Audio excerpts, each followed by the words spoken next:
now seeing a surge in coronavirus. The hospitality industry has been devastated by the coronavirus. Things did start really quickly. Businesses are also having to reduce their Quite honestly, we told them that day to stop purchasing. This is a lethal virus. I think everyone was somewhat complacent. We cannot defy the laws of nature and expect to survive. It really changed our lives and our perspective. Stay at home.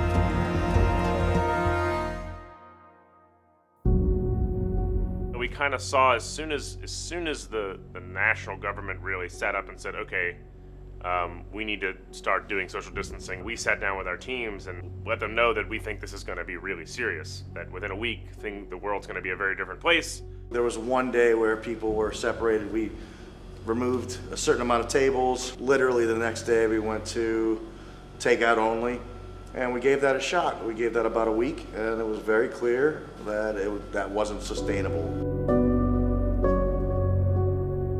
We realized probably 3 weeks ago, actually the day of my birthday, that day alone we lost 4 people to the coronavirus, family, friends, and we had been following everything on the news for days, and you don't really feel the effect of it until it hits home.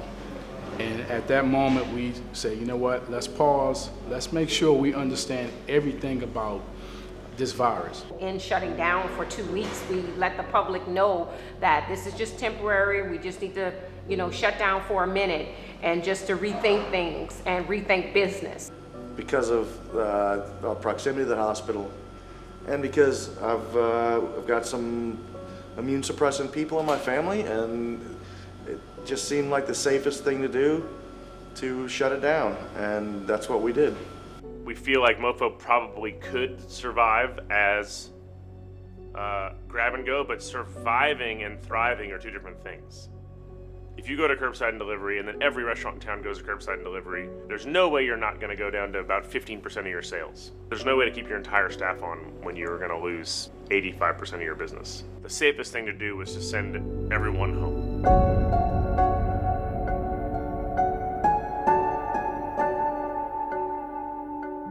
It's very difficult. You work with these people every day, and you see them every day, and they become part of your family, and then to have to tell them that they don't have a job anymore, and try and reassure them that things are going to be okay, and then what do you do?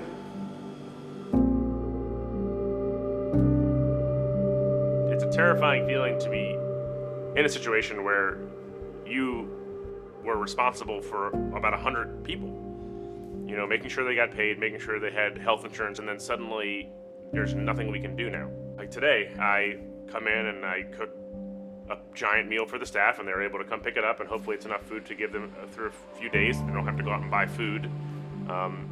So we're gonna do whatever we can to kind of get through all of this. You've got to do something. There is no options. You have to do something, and that's why we're part of the Feed the Frontlines. They're able to provide food for doctors and nurses and hospitals all across the region. They're able to keep restaurants alive. It's just enough of a cushion to where it's going to make it possible to reopen. We had some close calls with some employees who had been in contact with someone who had days later exhibited symptoms and tested positive.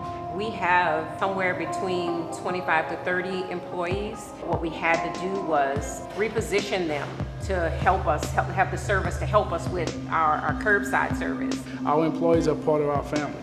They're not just employees, we really see them as family.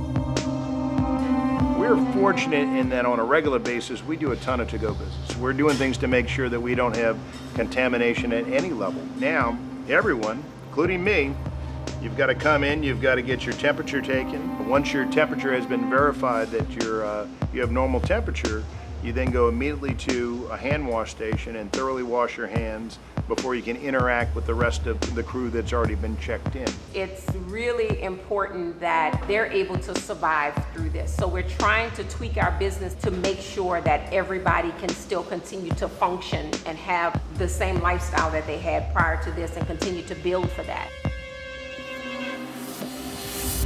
I think the big concern is our industry changed forever? On the table we have the little caddy that has the hoisin sauce and the sriracha and your chopsticks and your pho spoons. Is there going to be a little bottle of Purell? You know, are we going to have to check people's temperatures when they come in the restaurant? Like, how do we go back to being a society that comes together over food? What can we do to adapt to what's happening right now? We can all work together as a community to help to encourage one another. If we continue to work together, that will help us. Things will never be the same, and we have to wait to see what this is all going to look like. But, you know, we're not going down without a fight.